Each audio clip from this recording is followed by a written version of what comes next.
people that hated Area of Conquest before, Area of Conquest version 1.0, they still hate it. So do we generally agree that this isn't, I guess this just isn't better? It's just not better? It's only a game. Why you have to be mad? Okay, new Area of Conquest. The general consensus from a lot of people that I've been chatting with today is that it's a lot slower. It's a lot more difficult to complete some of the things just because people don't have enough moves to do anything. I hear, and I don't know this. I don't really know this for certain, but from what people are telling me, there used to be 25 levels, and now there's 35 levels, but it's the same amount of rewards. Now, one, I don't know for sure that it was 25 levels and now it's 35. It seems like it was only 25. And two, I haven't really compared the rewards. So if it is 35 levels now instead of 25, but for the same amount of rewards, this causes an issue. This is a balancing of the rewards outcome from this golden ticket, from the season pass, right? And Richard says he's on level 33. So some weaker guilds are going to struggle with this. They're going to struggle with this. And I totally get that. I totally get why. But you gain more points for actually actively playing. So you get more points for actively playing, but you don't have as many moves overall. So you had 12 moves every, 72 minutes. So you would gain, let's see, 12 times 6. Yeah, so you would get 12 moves every 72 minutes. And then I'm not good versus Amira. I shouldn't have attacked that team. My Yasmin should not have attacked that team. Oh, I thought I was still using my Amira team. That is absolutely my bad. So now we have 20, and it takes 12. So 240 minutes. So 72, 6 minutes per, 12 times 12, 144. So it's double, like it's so much slower, and it's actually less moves per hour than it was before, which is what many of you were complaining about. So there is a component of the player base that wants to play all the time. Those players exist. People that wanted to play more often through the day. People that wanted to play Hero Wars a lot. They really liked Area of Conquest. Also, those people are likely the players that are going to be spending money. Now, there is some amount of the player base that doesn't like Area of Conquest, and that's okay. I don't know how many people hate it. I don't know how many people love it. I don't know how many people like the old version. It just seems like people are going to complain no matter what you do. The ranking rewards aren't great. Even for the grand prize first place, they aren't great. It seems like our matchmaking, and by the way, I think matchmaking is actually still the big problem. People always make it worse. Yeah. The matchmaking component of it, I don't know how they fix that. I don't know what the frequency of activity versus the power level of the guild. I don't know how they determine the matchmaking. I don't understand it. It does seem like there's a lot of people still complaining about matchmaking. And if you're not competing for the top positions, which again, I'm not so sure that the 5,000, 3,500, 12 and 8 respectively patterns actually makes that much of a difference, blah. Then really it's these rewards, but they made these rewards worse. 35 levels instead of 25 for the same amount of stuff. I can see a world where the strategy comes down to discussing with your guild when the best time to use speed boosters would be. Be like, okay guys, we only have 3 fortifications. Now it's time to use speed boosters. Or, okay guys, we have 11 fortifications. We have however many locations on the map. So please, nobody use any speed boosters right now. I would disagree about the pay to win. Only those who buy Emeralds, the ticket, and VIP get enough speed boosters to become competitive. The rest of us wait hours to get a combat only to have the Conquered come back in a matter of minutes with the team designed to beat you. Then it is hours before you can fight again. That is from Sir Boars in the official Discord. So those players, those guilds that have the boosters, that have the golden tickets, that have spent 65,000 emeralds, that have done all the things to get the boosters, those teams, those players, at some point, we have to remember that this is a pay-to-win game. There is an angle to look at this.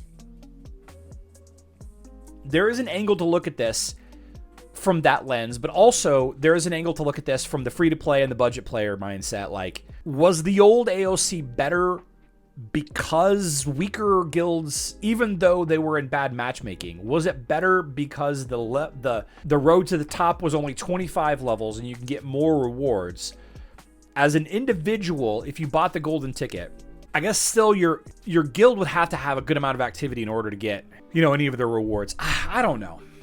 Some other comments from the chat here. I mentioned this in yesterday's live stream, but the fact that you can't just outright buy the speed boost is a huge deal. It's not a pay to win fiesta, but there are really easy ways to get a bunch of speed boosters. How much is how much VIP is the golden ticket here? 2,400 VIP. Okay, actually it's less than that. So like $30. $25 here gets you 2,400, and then you get another 600 VIP someplace else. Get another 600 VIP someplace else, and you've got 8 speed boosters. That's 40 extra moves. Wait, no, that's 80 moves. That's 80 moves. And then you spend 65,000 emeralds. That gives you 3, 6, 11. If you spend 65,000 moves, that gives you 11 speed boosters. So that's 110. That's 110 moves. So spend $30 gets you 80 moves. Spending 65,000 emeralds gets you 110 more, 190 total moves. And then all of these other ones, they don't really reward you. I think some of them reward you like 1. Yeah, win 15 times rewards you 1. And hold the settlement for 350 minutes rewards you 1. That's not really very pay to win. So then, you know, not only are you spending, if you spend the $30 to get the 80 moves, ideally you're getting the golden ticket for $25. So that's, what did I do? That's 18 moves. So it's 180 moves. So if you spend $30, that's 180 moves from the golden ticket. The free-to-play moves, we're not even going to count those because everybody's going to get access to those. So let's just assume those are a wash. So 180 moves, right? And am I doing that all right? It's 10 each, right? 10 action points. 10 times 18 is 180. So you get 180 plus 80 from the task itself. So that's 200. It's 260 moves. 260 moves for like $30, and then you spend that 65,000 emeralds to get another 110. 370 moves. 370 moves. You can do whatever you want. This is heavy pay to win. This is definitely heavy pay to win. And everybody else is stuck at half speed. Everybody else is stuck at half speed from yesterday. At least you can't just buy the boosters directly. But again, we have to keep this in our head that this is a pay to win game. So it's slower, everything is slower. Hey, I just defeated a settlement and now I have to wait 12 more minutes to get into that. You can just pop 2 speed boosters and be right back where you were. Yeah. Would be so weird if it was pay to lose, get master racks. You know what I mean? Like, the majority of the player base is all talking about how, you know, the best strategy in all of this, because the majority of the players are free to play or budget players. By a long shot. They're free or budget players. But, you know, there's 300,000 people that are spending money on this game every month. 300,000 people a month. I don't know. Let's go jungle a bit, I guess. Should be able to beat this team.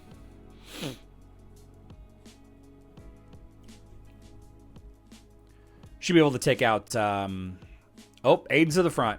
Oh, no, we still have Galahad. Meanwhile, Kayla's tearing into your backline. I thought Charlie was Team Jacob. Usually having a solution but not having access to your heroes can be annoying. Yeah. Aren't all your guilds fights? Yeah, Sartober, all that they are, but you can't see... Should I heal here? Should I heal or not? Need somebody to move into this 8. Preventing 4 per minute is better than me gaining 8 per minute. In my head, at least. I do enjoy the jungling aspect of it, honestly. Sending people back. We might come back with the Amira team and clear this one. Nah, it's fine. So before, it was possible to beat overpowered guilds with more activity, actually being logged in and playing more, and more cooperation. Now it is full solo attacks by people full of speed boosts. They profit from max pets plus more hero flexibility plus these speed boosts. So let me say this again, because I think it's an interesting take. And I think this definitely highlights a problem with this game mode. Developers have a serious problem now. AOC version 1 was the only event made for active players, and now it is gone. So this brings up the discussion, right? The discussion about what kind of game is Hero Wars. I've said this many, many times. The game is designed around 3, maybe 4. 3-ish, maybe 4, depending on what time zone you're in. 3 to 4 small chunks of play. You log in, you collect your energy, you spend your energy, you do some of the tasks. You set your expeditions. You spend your energy so that you're not capped. Maybe you do an arena fight or two. Maybe you do, and this is kind of how I do it also. I jump in and I do an arena fight, and then I jump in and I do a grand arena fight, and then I come back a little bit later and claim to battle. I come back a little bit later and I do it again. Right. And there are things especially in the mobile version of the game, where you are time gated, like watching an ad to gain an additional thing, whatever that thing might be, an extra opening of a heroic chest or more points, more skill points to spend. So you log in 3 times, and then depending on what time zone you live in, you might log in a 4th time around your arena ranking. That is if you're on the old arena. The new arena, I guess the new arena doesn't really matter, huh? So I don't know, what do you do? What do you do? I mean, is it okay to have some activities that are specifically for players that want to play all day, even though the game isn't necessarily designed around those players? Like, you can't really tell people what they get out of a game. Like, how to play a game, how a game is fun. Some people play just to be spiteful. I like to build teams that counter the popular teams. Some people only want to build the popular teams. It's worth noting, though, that today and tomorrow is the best time to buy the Golden Pass. It's the best time to buy the Golden Ticket for the Road to the Top. Today or tomorrow. Today or tomorrow. You have the Get VIP task in Area of Conquest, where you can earn 8 action or speed boosters for spending roughly $30. You also have the Guardians of Outland Get VIP task, which rewards you with Outland coins and big chests. I would like this to be emeralds instead. Yeah, so spending $35. I mean, what I think I would do, 350 VIP, 600 VIP. Yeah, I'd probably do this $12 bundle right here. I'd probably do this $12 bundle right here so that my guild gets a little bit of love. And then I would also buy the golden ticket here. Between those two, that's 3,000 VIP. That 3,000 VIP is enough to get you the 8 boosts here, right? 5 and 3, and a pile of skin stones and outland coins today or tomorrow. Right, if you wait until Guardians of Outland ends, Elemental Synergy has a Get VIP task as well, but that Get VIP task, it rewards you with like lucky coins and stuff, which is, you know, it's RNG. I don't like that. I don't like that at all. Yeah, today or tomorrow. Buy your stuff today or tomorrow. Wasn't the gift red last month? Was it red last month? I'm a big fan of Lynx's statement here. And, you know, he's in the chat debating it. People that hated AOC before still hate it and don't play. But fans, the ones that really mattered. People that hated Area of Conquest before, Area of Conquest version 1.0, they still hate it. So, do we generally agree that this isn't, I guess this just isn't better? It's just not better?